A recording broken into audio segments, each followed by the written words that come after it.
ডাক্তারবাবু, আমরা এসেছিলাম যে মানে ভাইরাস জনিত একটা চোখের সমস্যা হচ্ছে মানুষের, বিশেষত শিশুদের, এবং সব নিয়ে আর কি এটাকে মানে স্থানীয় ভাষায় জয় বাংলাই বলে।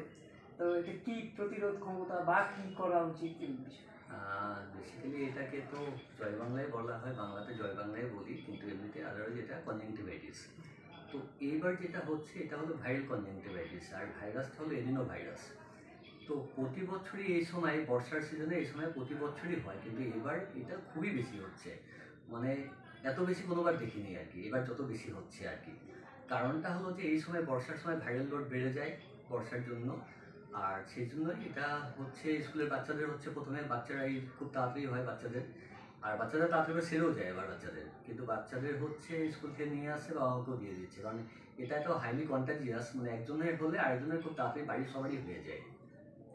তো এটা প্রতিরোধ কিভাবে হবে? প্রতিরোধ এখন দেখেন এটার জন্য হলো যে এটা হাওয়া বাতাস জল সব জায়গায় ভাইরাসটা আসে, তো আমরা সবাই এক্সপোজ, হ্যাঁ সবাই। কিন্তু বেসিক্যালি এটাই যেটা করা যেতে পারে সেটা আমাদের কোভিডের সময় যেটা আমাদের প্রোটোকল ছিল, হ্যাঁ, যেটা আমরা বারবার সাবান দিয়ে হাত ধোয়া, হাত স্যানিটাইজ করা, চোখে হাত না দেওয়া, এটাই করতে হবে এখন।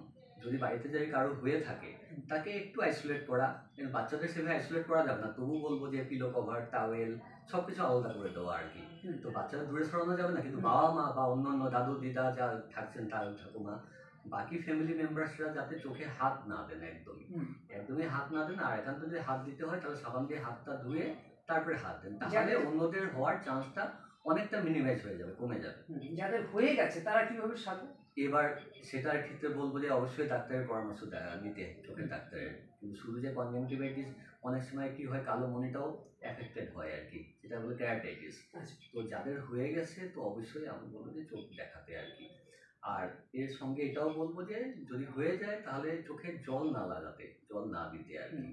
তো জল দিলে এটা একটু বেড়ে যায়, হ্যাঁ, চোখে যাতে জলের যাদের হয়নি তারা কি একটু জল দেবে, জলের ঝাপটা দেবে? না, ওনাদের ক্ষেত্রে দিতে পারেন, নাও দিতে পারেন, হ্যাঁ, কিন্তু হাত দেওয়া যাবে না চোখে। ডাক্তারবাবু, একটা প্রশ্ন করছি যে আপনার কাছে কি ধরনের রুগী আসছে, এরকম মানে সংখ্যা? প্রচুর। মানে আমি যদি বলি পার্সেন্টেজ ওয়াইজ যত পেশেন্ট দেখছি এখানে বলুন বা এমজিএন মেডিকেল কলেজে বলুন, এখন যত রুগী দেখছি তার 35% কনজাংটিভাইটিস নিয়েই আসছে। যদি 100টা পেশেন্ট দেখছি তো 35-40 জন তো কনজাংটিভাইটিস নিয়ে আসছে। আর কনজাংটিভাইটিসের সিমটম তো মোটামুটি জানেনই কি হয়। চোখটা লাল হয়ে যাবে, চোখ দিয়ে জল পড়বে, চোখটা খসখস করবে, আলোর দিকে তাকাতে অসুবিধা হবে, ফটোফোবিয়া যেটা বলি আর কি। আর সকালবেলা চোখটা আঠা আঠা হয়ে বন্ধ হয়ে থাকবে। আর আরেকটা যেটা হবে, চোখে ব্যথা থাকতে পারে। ইনফ্যাক্ট অনেক সময় কি হয় আমাদের এই গ্ল্যান্ডগুলিও ফুলে যায়, হ্যাঁ, প্রি অরিকুলার গ্ল্যান্ড বা সাবমেন্ডিকুলার গ্ল্যান্ড, এগুলো অনেক সময় ফুলে যায় বা ব্যথা হয় আর কি। আর সকালবেলা যেটা আঠা আঠা হয়ে থাকে, যারা ডাক্তার দেখাতে পারছেন না বা বাড়িতেই আসেন, আমি বলবো যে সকালবেলা তুলো গরম জলে ভিজিয়ে চিপে চোখটাকে পরিষ্কার করে নেওয়া আর কি। আর যত তাড়াতাড়ি সম্ভব একটু পরামর্শ নেওয়া ডাক্তারের। এটা উপসর্গ ছিল, উপসর্গগুলি তো মোটামুটি বললাম, হ্যাঁ, তো মোটামুটি বললাম সিমটমগুলি কী কী হয়, হ্যাঁ, হওয়ার আগের তো তেমন কিছু নেই, বা প্রিভেনশনও তেমন কিছু নেই আর কি। প্রিভেনশন যেটা বললাম যে চোখে হাত না দেওয়া বা যাদের হয়ে গেছে ওনার থেকে দূরে থাকাই। ঠিক আছে। মানে